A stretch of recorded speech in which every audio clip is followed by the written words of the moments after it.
जय जगन्नाथ सांग मान मोर mini blog cooking with Ashwini रे आपन मानको स्वागत। आज रोसई पुअर पसंद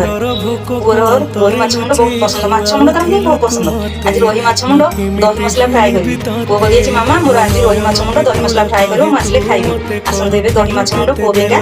दही माछ मुंड मसला फ्राई बने तू संभाळू मो पाद हेले टळमळ मु कांदिले तू तुनी कराऊ मते देखे सरग शशी पणते लुहकु पोछि मामो मुंड को दउआसी तू नाहु माछि तो स्मृति बिजुली सबद अंधार राति तू नाहु माछि तो स्मृति बिजुली सबद अंधार राति लागे छानिया